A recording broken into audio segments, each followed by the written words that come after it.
I think basically this election has been run effectively by the young people. They came in their numbers to vote, which is a very good sign for post-war Liberia.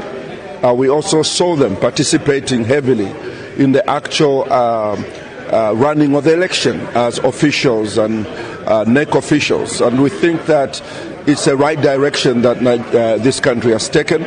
And we also think that we have been given an opportunity to fully observe without any hindrances, or maybe them stopping us from having access to the different institutions or areas of the election.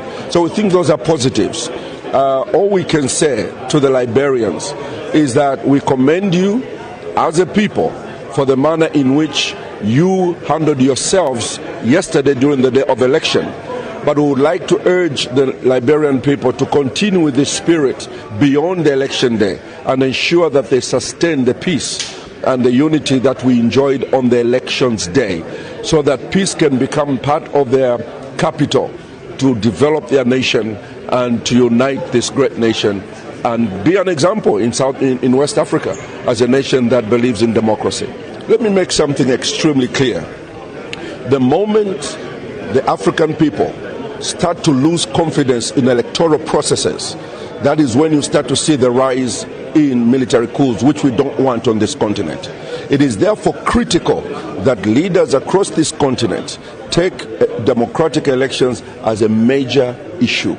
They must make sure that the elections are free and fair, because that confidence that comes from that free and fair election gives credibility to that leadership that takes over. And in the absence of that credibility, you open other avenues of trying to form governments using illegitimate means. So this call is a knock on all of Africa, not just West Africa, all of Africa, to ensure that electoral processes are free, fair, and credible. We have no option but to make elections become free, fair, and credible on the African continent. Thank you very much. You're welcome.